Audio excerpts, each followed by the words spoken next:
Guys, Bumi Nusantara emang selalu punya cerita ya. Di balik keragamannya, ada aja yang bisa membuat kita terpana. Episode kali ini, Kak Ojib bakal ngajakin kalian menuju ke salah satu bagian negeri yang penuh dengan pesona. Seperti melihat cantiknya baju bodoh khas Bumi Daeng, mencoba sensasi dinginnya air terjun Bantimurung, sampai tersesat di antara indahnya Tanah Toraja. Stay tune ya guys.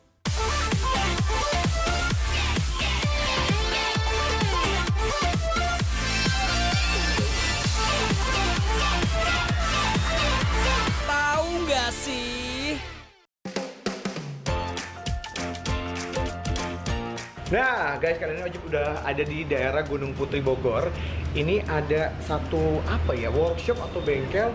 Ini pokoknya berhubungan dengan otomotif dan mobil-mobil modifikasi. Ojib kali ini ditemenin foto-foto mulu.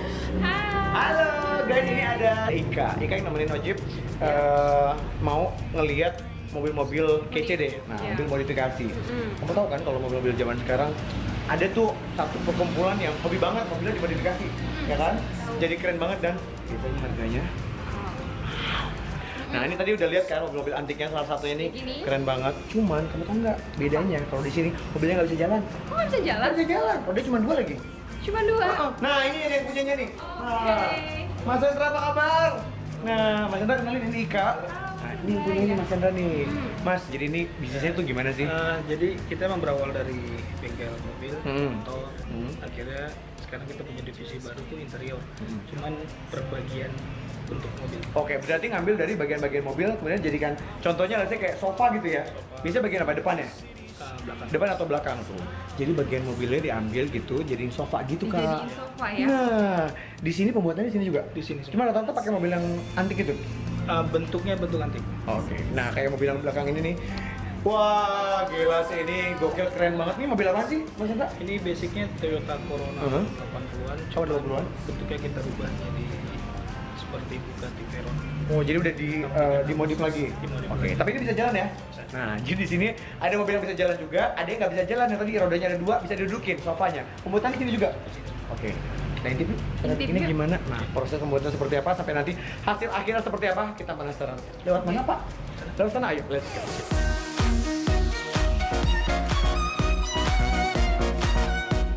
Menjejakkan kaki di Provinsi Sulawesi Selatan, beneran deh guys, bikin siapa aja yang datang langsung jatuh cinta. Gimana enggak? Paduan adat istiadat, suku budaya, alam, hingga ragam kulinernya lengkap banget. Ibarat nemu sih, namanya paket komplit guys. Hahaha. Salah satu hal menarik pertama yang bisa kalian temukan tepatnya di Kompleks Bumi Aryopala, Kota Makassar guys, yaitu baju bodo lukis. Bagi para wanita Bugis, baju bodo merupakan sebuah kebanggaan ya guys. Baju dengan tampilan unik ini menjadi salah satu simbol kecantikan yang banyak digunakan dalam berbagai acara. Warnanya yang beragam dan menyala, baju bodo begitu menawan saat digunakan. Eits, tapi gimana jadinya ya guys? Kalau baju bodo dimodifikasi dengan lukisan-lukisan bunga dan cantik, kinyis-kinyis gimana gitu ya? Di tangan kakak Tentri Sisilia, baju bodo disulap lebih kece dengan lukisan tangan guys. Konsep ini merupakan sebuah inovasi baru sekaligus cara memperkenalkan budaya setempat. Melukis pada kain disebut dengan istilah textile painting. Textile painting adalah salah satu teknik membuat dan menghias kainnya guys. Beda dengan melukis pada kanvas. Melukis pada kain menggunakan cat khusus yang tahan dicuci dan disetrika. Sebagai crafter sejati, kakak Tentri emang hobi banget guys berinovasi. Buktinya banyak banget tuh koleksi di galerinya. Mulai dari kerajinan suspeso, mixpedia, kaleng lukis hingga lainnya. Wah, cool abis. Proses pembuatan lukisan pada baju bodo biasanya dimulai dengan pembuatan pola. Menggunakan pensil, bentuk dasar lukisan mulai dibuat. Untuk baju bodo sendiri, kebanyakan peminatnya memilih tema flora dengan warna yang soft ya guys.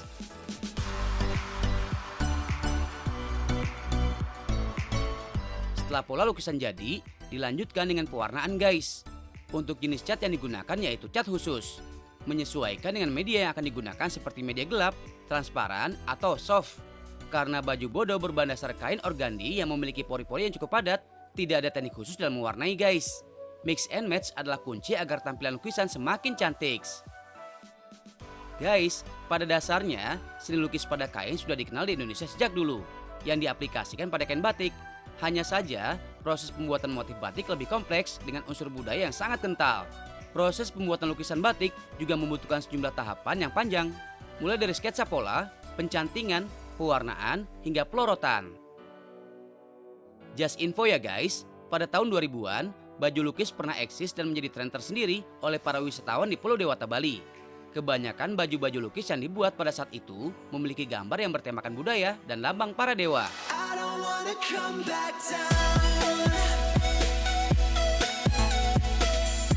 Lanjut ya guys, baju yang sudah diwarnai tinggal dikeringkan sampai dengan cat menyatu dengan kain. Dalam sehari, ada sekitar 1 hingga 2 baju bodo lukis yang dihasilkan guys.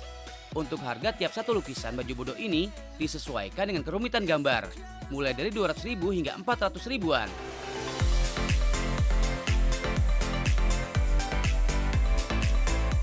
Nah, guys, Ojib udah sama Mas Hendra dan juga Ika. Ini udah ada di bagian, ini bagian apa dibilangnya ya? Bagian pemrosesan. Pemrosesan. Iya. Nah, yang terjadi di sini tuh sebenarnya prosesnya apa aja sih? Pertama kita bikin pola dulu. Bikin pola, Ada pemotongan, pemotongan, pengelasan, pendempulan, pengecetan, pengecetan, penjahitan. Tuh, Kak dengar. Biasanya perempuan tuh, kamu bisa ngejahit nggak? Bisa sih. Nah, perempuan harusnya bisa ngejahit. Nanti kita akan lihat Ika bisa ngejahit mobil apa enggak. Mobil bisa jadi jahit ya? Kayak gimana ya? Joknya bisa. Oh, jahit joknya. Kirain kan body-bodinya dijahit gitu. Gimana jarumnya? Oke, kita nanti akan lihat ke belakang. Kira-kira di belakang lagi ngerjain proses apa? Sekarang kita bisa lihat. Proses pengelasan. Pengelasan. Pengelasan. Oke. Kita akan langsung lihat proses awal itu semuanya di sini guys. Sebelum jadi sofa yang keren-keren yang tadi udah kita lihat di sana. Langsung kita menuju ke bilangnya apa nih? Bengkel atau workshop? Kerennya workshop. Iya, bengkel juga boleh. Ya, let's go ya.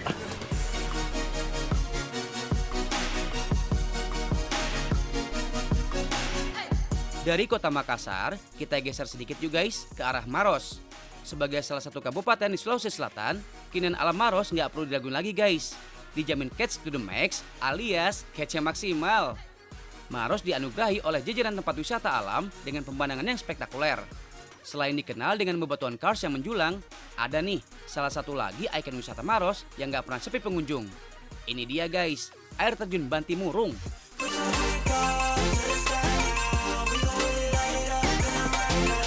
Well, masuk dalam kawasan Taman Nasional Bantimurung. Air terjun Bantimurung merupakan salah satu objek wisata favorit yang banyak dikunjungi wisatawan guys. Kata Bantimurung memiliki arti gemuruh suara air, yang merupakan pemberian dari penguasa kerajaan Simbang yang bernama Karaing Simbang, yaitu satu dari 5 kerajaan cikal bakal berdirinya Maros. Air terjun Bantimurung ini memiliki ketinggian sekitar 15 meter dengan lebar 20 meter ya guys. Nah, kalau biasanya air terjun memiliki palung pemandian yang sangat dalam, enggak dengan air terjun Bantimurung ini guys. Pelataran air terjun Bantimurung tidak memiliki palung, kedalamannya hanya sekitar 1 meter aja guys. Air terjun Bantimurung ini juga berbeda guys dengan air terjun pada umumnya. Kalau biasanya air terjun memiliki curan air yang curam, air terjun Bantimurung membentuk horizontal yang meluncur di antara bebatuan raksasa. Curan air pada air terjun Bantimurung sangat deras guys. Tentu ini menjadi atraksi tersendiri yang wajib dinikmati. Berjalan di antara tepian air terjun dengan terpaan udara pegunungan begitu menenangkan. Karena objek wisata ini sudah dikelola dengan baik, terdapat sejumlah fasilitas yang bisa kalian coba guys. Seperti puluhan anak tangga ini yang bisa digunakan menikmati air terjun dari ketinggian.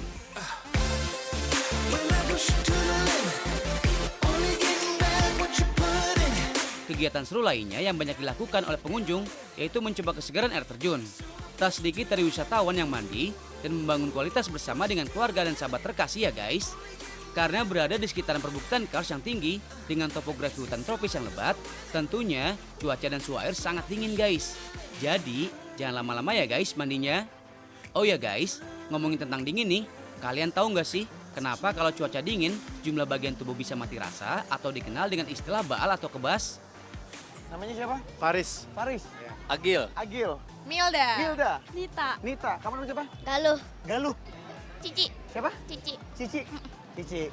Kamu namanya siapa? Koko. Ani, Siapa? Ani. Yang sebelahnya kok hilang? Tadi mana? Oh, sini. Ih, sini jangan kabur. Geser. Sini geser. Geser. Namanya siapa? Rindi, Surya. Surya. Kamu namanya siapa? Ani Agustin. Kedengeran nggak aku ngomong? Kedengeran. Nah, lepas. Wih, bajunya sudah bahagia. Kamu sudah bahagia? Hah? Sudah bahagia? Bahagia nggak? Iya. Bahagia dengan siapa? Cie, sama dia.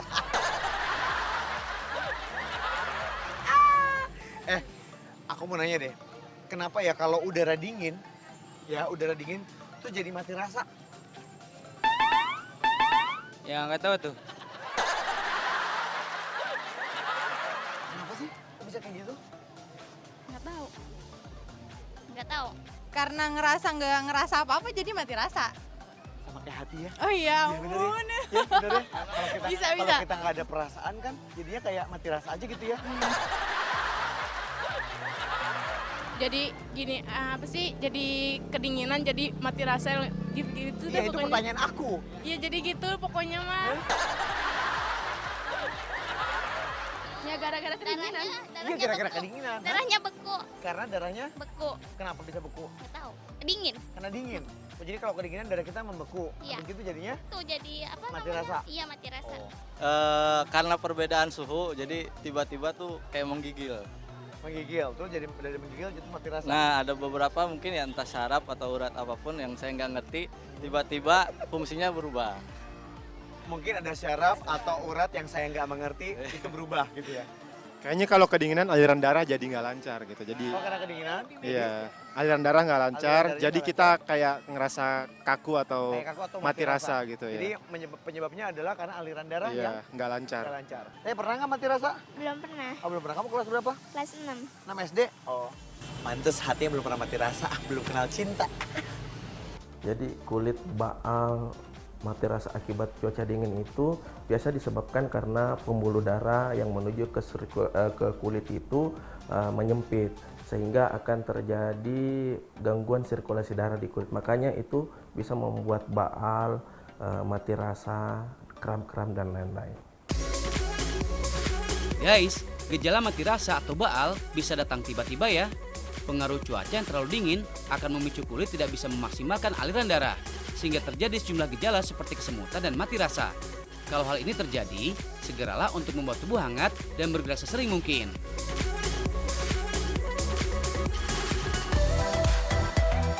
Pastiin kalian jangan kemana-mana ya guys. Masih ada info yang gak kalah unik lainnya. Tetap di Tahu Nggak Sih ya. Makin tahu, makin banyak ilmu.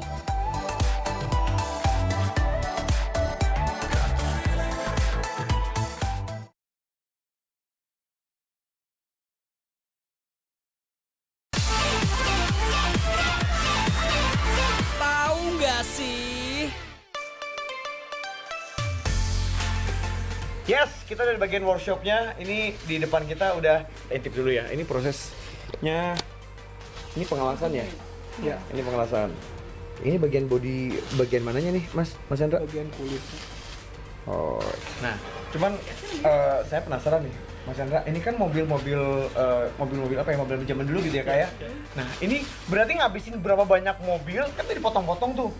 Itu ngedapetin gimana kan biayanya? Gede banget itu loh. Lumayan lah ya. Oh. Kita ngerepro bentuk ya, bukan motong dari mobil asli. Oh. Jadi kita ngerepro beberapa bentuk yang memang ada kita produksi. Repro tuh jadi bentuk kayak bikin replikanya gitu ya? Replikanya. Oh, soalnya aku sama Ika ngobrol ya Kak. Ini Iya. berapa banyak mobil nih Kak? Mobil apa? Mobil-mobil zaman dulu Iya, kan? tapi aku lihat banyak banget sih. Oke, nah ini berarti prosesnya yang ini step ke berapa nih kalau pengelasan ini? Wah, ini masih jauh. Masih jauh.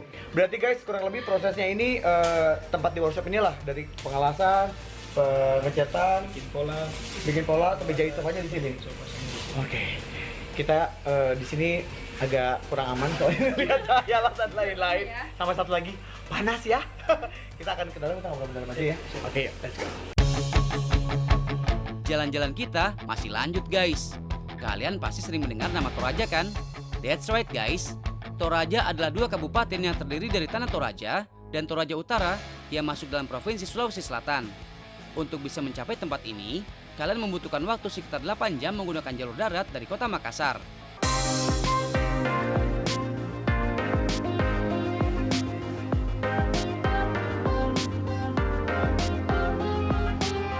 Budaya yang sangat kental menjadi ciri dari Toraja. So, gak heran kalau datang ke Toraja, banyak sekali suguhan khas yang bakal kalian dapetin. Nah, Salah satu wisata yang hanya ditemukan di Toraja yaitu Pasar Bolu atau dikenal dengan Pasar Kerbau guys.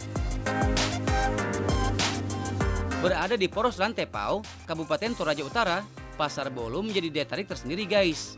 Di sini ratusan kerbau dari berbagai jenis dipasarkan. Bagi masyarakat Toraja, kerbau memiliki peranan penting dalam kehidupan, khususnya dalam nilai budaya dan ekonomi. Kerbau atau dalam bahasa Toraja disebut tedong merupakan lambang kemakmuran. Gak heran guys, kalau pada saat upacara adat kematian atau rambu solo, kerbau menjadi salah satu ukuran utama yang harus dikorbankan. Jumlah kerbau yang dikorbankan inilah guys, menjadi tolak ukur strata sosial bagi keluarga yang menyelenggarakan upacara.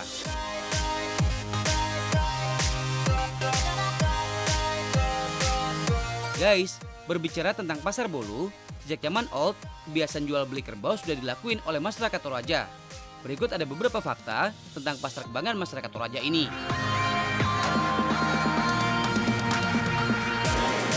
Fakta pertama, Pasar Bolu merupakan pasar kerbau terbesar di dunia.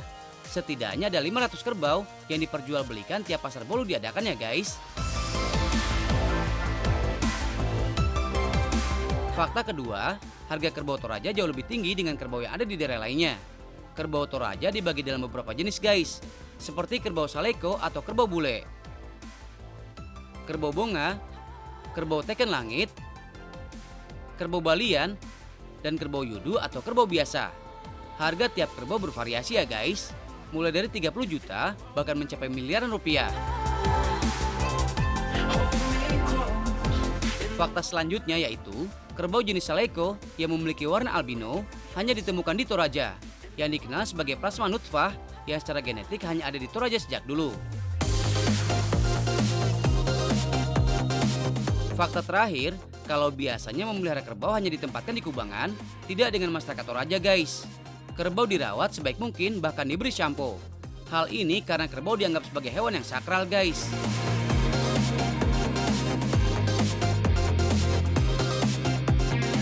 Pasar Bolu ini hanya diadakan 2 hari saja dalam sepekan.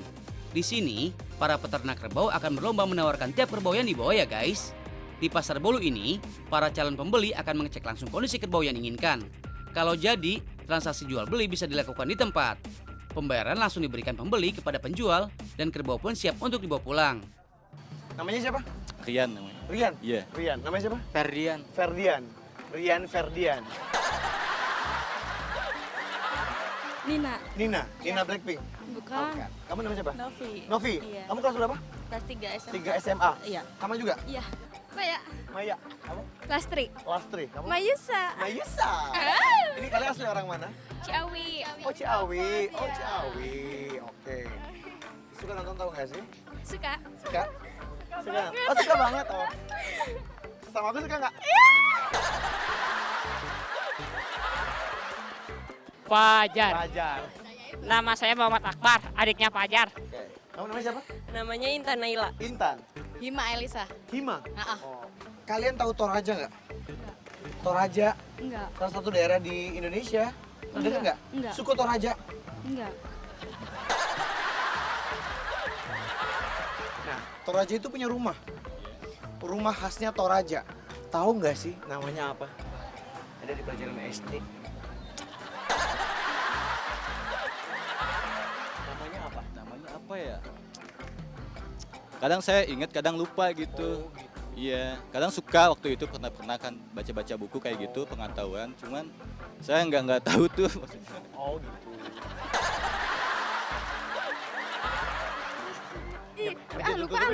Lupa. SD-nya udah lama. Segitiga yang di atas namanya ya atapnya. Atapnya segitiga. Ya. Betul. Terus Terus ada corak motifnya ada corak motifnya. Betul. Terus dan itunya bawahnya agak seperti panggung gitu. bawahnya seperti panggung. Iya. Oke. Namanya apa? Apa ya? Rumah gadang katanya. Rumah gadang. Iya. Oh. Itu orang Padang. Itu Padang. Ketawa lagi gimana? Torak. Hah? Torak. Tora. Ya. Oke. Karena suku aslinya Toraja. Toraja. Nama Jadi, rumahnya Tora. Tora. Nama rumah lengkapnya Tora Sudiro. Ah, itu Iya, jadi secara umum rumah Toraja itu disebut tongkonan. Tongkonan itu adalah rumah tradisional yang pada dasarnya itu menjadi visualisasi dari pelaksanaan adat istiadat Toraja. Misalnya, kalau misalnya ada jejeran 5 misalnya tongkonan, maka sebetulnya 5 tongkonan itu bukan semua namanya tongkonan, tetapi fungsi dari masing-masing tongkonan itu berbeda. Nah, itu sekaligus juga kemudian siapa yang tinggal di situ, fungsi adatnya apa, kemudian fungsi pada tongkonan yang lain fungsi adatnya apa.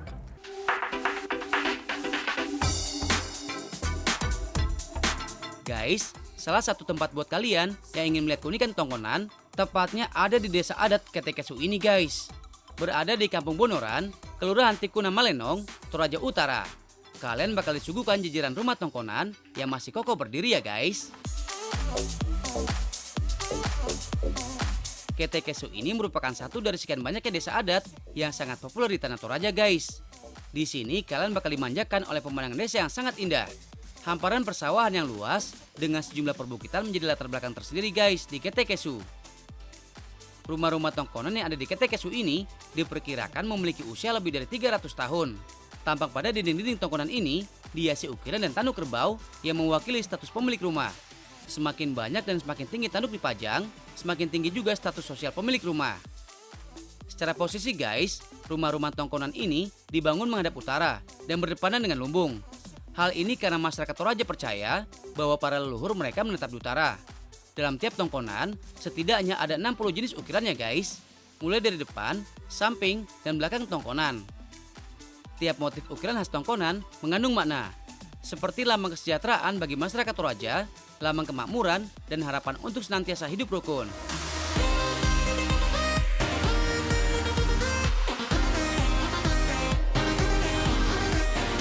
Guys, rumah tongkonan memiliki 4 dasar warna, yang masing-masing syarat akan makna. Warna merah berarti darah yang melambangkan kehidupan manusia. Kuning berarti anugerah dan kekuasaan dari Sang Ilahi. Warna putih berarti daging serta tulang yang suci, sedangkan hitam berarti kematian dan kegelapan. Kata tongkonan berasal dari kata tongkon yang berarti menduduki atau tempat duduk. Artinya dahulu tongkonan dijadikan oleh para bangsawan sebagai tempat berkumpul untuk berdiskusi. Secara keseluruhan fisik, rumah tongkonan terbuat dari kayu uru guys. Atap rumah dibuat dari bambu yang membentuk seperti perahu. Hal ini mengingatkan bahwa leluhur Toraja menggunakan perahu untuk sampai di Sulawesi. Bagi masyarakat Toraja, rumah adat tongkonan dianggap sebagai ibu, sedangkan alang atau lumbung dianggap sebagai bapak. Itu kenapa keduanya selalu berhadapan.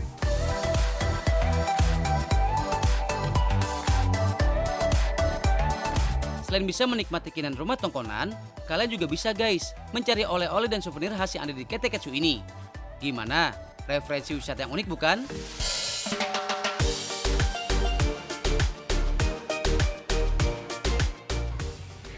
Hai guys, lihat nih, di belakang udah ada yang hampir jadi dan warnanya lucu banget. Nah, ini cocok nih warna cewek nih, warna-warna gini. Warna favorit aku. Yang mana sih yang udah setengah jadi? Yang ini. Iya. Yang ini nih udah jadi setengah jadi nih. Ini mau udah jadi dari tadi.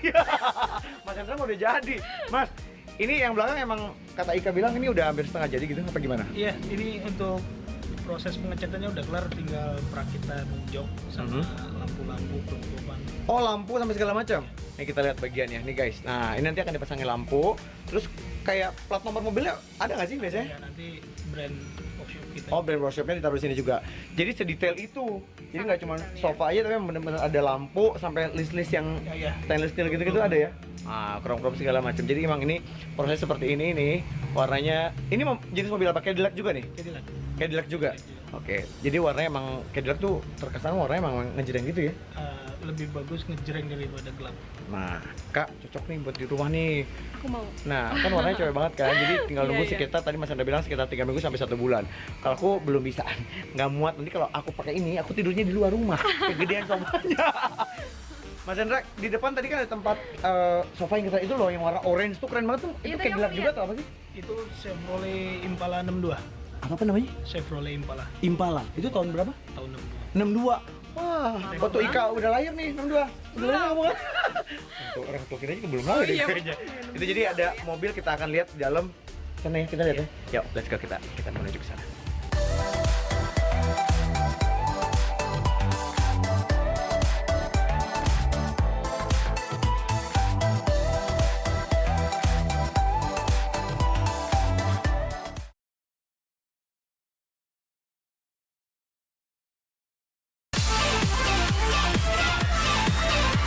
Tahu nggak sih?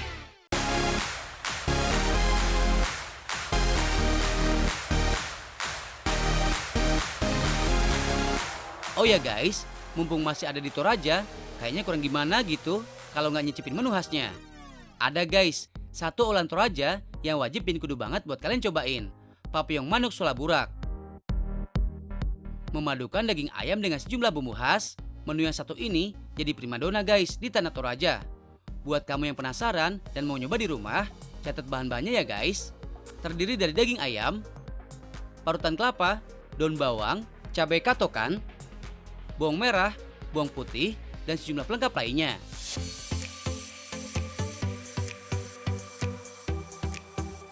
Proses memasak dimulai dengan menyiapkan burak ya guys. Burak adalah bagian dalam batang pisang yang masih muda guys. Di Toraja sendiri, burak menjadi salah satu campuran yang banyak digunakan dalam masakan tradisional.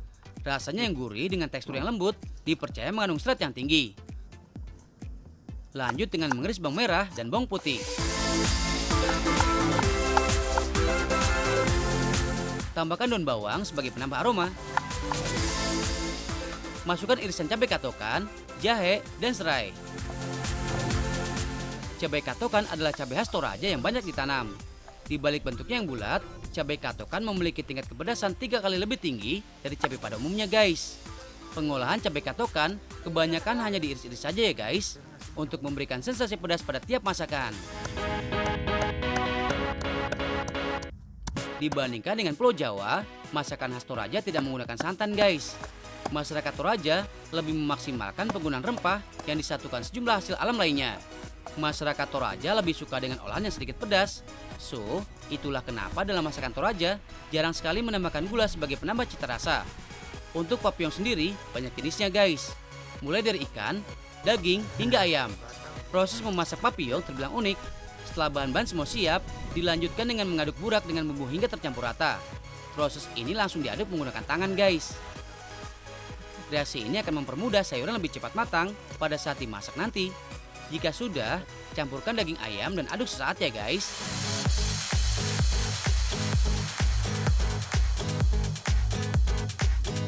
Selanjutnya, masukkan semua bahan papyong ke dalam bambu. Bakar selama 40 menit hingga papyong manuk sulaburak matang sempurna.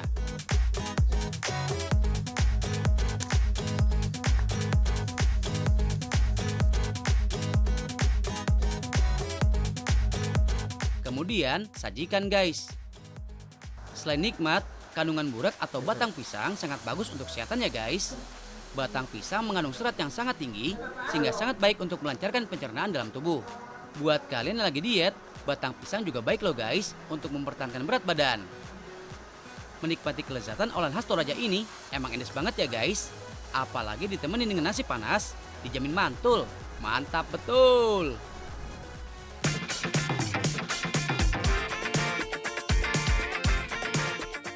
Nah, guys, ini dia yang tadi kita obrolin ini mobil Chevrolet apa? Impala tahun 62. Udah jadi sofa kayak gini. Beuh, kece. Keren ya. Enak lagi empuk ya? Iya. Asik. Nah, Mas Hendra, kebetulan kan aku punya bisnis kecil-kecilan nih. Bisa nggak sih Mas Hendra kasih tips buat aku dan buat pemirsa di rumah? Gimana nih caranya biar usaha kita itu baik, lancar, dan survive nih? Apalagi kan persaingan sekarang luar biasa ya. Apa tuh jadi pertimbangan Yang paling jadi pertama? poin utama gua di sini satu, gua harus unik, Harus unik. berbeda dari yang lain, Betul, berbeda dari yang lain. sama punya value yang bagus. Punya nilai yang bagus. Oh, oke. Nah, Berarti itu yang gua kejar, baru itu yang gua publish. Nah, nanti segmen itu ada tersendiri, ntar kebentuk sendiri. ya betul. Berarti yang paling dipertimbangkan adalah harus unik, terus kemudian beda dari yang lain, sama ada nilainya. Karena kalau kita ngomong persaingan pasti nggak akan pernah ada habisnya lah ya. Itu pasti akan ada lah gitu. Jadi penting salah satunya juga adalah kita harus punya target marketnya sendiri gitu ya. Gitu Kak. Jadi bisnis itunya dulu, basicnya gitu ya. Tapi yang paling penting kan itu udah usaha bentuk usahanya kita gitu ya. Ikhtiarnya kita, rezeki tetap udah ada yang ngatur. Nah itu dia, rezeki udah ada yang ngatur. Yang penting kita ikhtiar, kita berdoa, berusaha, salah satunya itu. Guys, mudah-mudahan kalian terinspirasi kalau mau berbisnis nih, ikutin Mas Hendra yang luar biasa ini. Keren, kece banget. Mas Hendra terima kasih banyak. Sukses terus, bisnisnya makin luas dan membanggakan nama-nama Indonesia di luar sana gitu. Alhamdulillah kita udah ada di luar negeri. Wah, udah ada? Di mana? Kita ada di Kementerian Perdagangan, TPC di Sydney. Barang display kita udah ada di sini. Di Sydney loh, ada. Udah nyampe luar negeri nih guys. Abis ini berarti giliran bisnisnya itu bisa keluar negeri juga ya. Amin. Oke guys, thank you for watching. Ala YouTubers gitu ya. Jangan lupa subscribe nggak kalau ini nggak. Jangan lupa nonton terus. Tahu nggak sih? Makin tahu, makin banyak ilmu. Ini sangat berbeda ya.